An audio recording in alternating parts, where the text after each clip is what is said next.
अस्सलामु अलैकुम रहमतुल्लाहि व बरकातुहू। आज मैं आपके सामने जिस मौजू पर बात करने जा रहा हूँ वो है हमारे प्यारे नबी हज़रत मोहम्मद सल्लल्लाहु अलैहि वसल्लम के इश्क के दिल फरेब और दिलकश मनाजिर। मैं आज आपके सामने चंद खूबसूरत वाक़यात पेश करके इश्क के दिल फरेब मनाजिर की तर्जमानी करना चाहूँगा।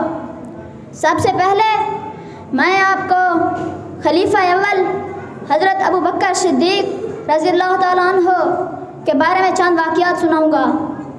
हुज़ूर नबी अकरम सल्लल्लाहु अलैहि वसल्लम ने हज़रत अबू बकर सिद्दीक़ के बारे में फ़रमाया कि मैंने जिस शख्स को भी इस्लाम की दावत दी उसने कुछ वक्त के बाद जवाब दिया, लेकिन हज़रत अबू बकर सिद्दीक़ वो शख्स हैं जिन्होंने बग़ैर किसी हिचकिचाहट के इस्लाम कबूल किया। हज़रत अबू बकर सिद्दीक़ ने इस्लाम की खातिर बहुत से मसाइब बर्दाश्त किए। जब मुसलमानों की तादाद 45 अशख़ास से गुज़र गई तो हज़रत अबू बकर सिद्दीक़ रज़ियल्लाहु ताला अन्हु ने हुज़ूर नबी करीम सल्लल्लाहु अलैहि वसल्लम से खाना काबा में खुतबे की इजाज़त मांगी।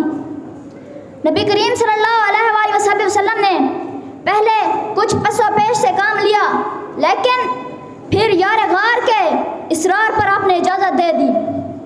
जब हज़रत अबू बकर सिद्दीक़ ने खुतबा शुरू किया तो कुफार के जो गिरोह वहाँ मौजूद थे उन्होंने फ़ौरन आप पर धावा बोल दिया और आप पर इतना तशद्दुद किया कि आप वहाँ बेहोश हो गए।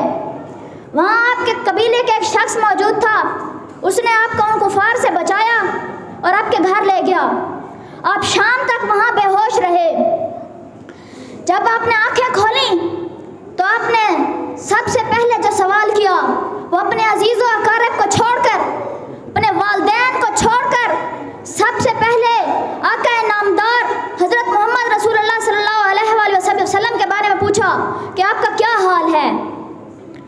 थोड़ी देर बाद आपकी वालदा खाना लाईं तो आपने खाने से इनकार कर दिया और फरमाया, जब तक मैं नबी करीम सल्लल्लाहु अलैहि वसल्लम के चेहरे की ज़ियारत से मुशर्रफ ना हो लूँ मैं खाना नहीं खाऊंगा। यह आप रज़ियल्लाहु ताला अन्हु का नबी करीम सल्लल्लाहु अलैहि वसल्लम से इश्क था।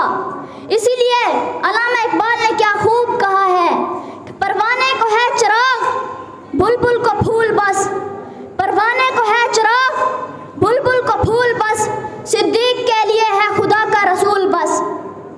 सिर्फ खलीफा अव्वल ही नहीं बल्कि तमाम सहाबा कराम एक दूसरे से बढ़कर आशिक रसूल थे।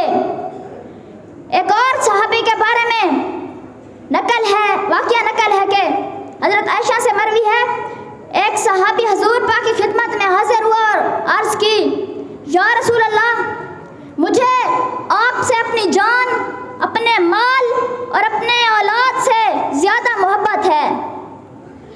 जब कभी मैं घर में होता हूँ तो मुझे आपका ख्याल आता है, तो जब तक मैं आपकी ज़ियारत ना कर लूँ मुझे चैन नसीब नहीं होता, मुझे चैन नसीब नहीं होता।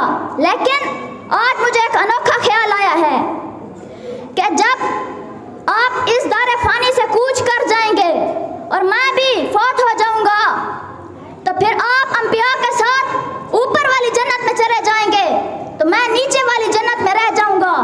मुझे डर है कि कहीं मैं आपकी ज़ियारत से महरूम ना रह जाऊं तो फिर मेरा जन्नत में दिल कैसे लगेगा। अभी आपने कुछ जवाब नहीं दिया था कि हज़रत जिब्रील अलैहिस्सलाम ये आयत लेकर उतरे और जो शख्स अल्लाह और उसके रसूल का कहना मान लेगा तो ऐसे अशख़ास भी उनके साथ होंगे जिन पर अल्लाह ताला ने इनाम फरमाया है, यानी अंबिया, सिद्दीकीन, शहदा और सलहा के साथ। फिर हुज़ूर ने उस आदमी को बुलाया और ये आयत पढ़कर खुशखबरी सुनाई। अब मैं आपके सामने जंगे यरमूक के एक वाक़ये पर लिखी गई इकबाल की नज़म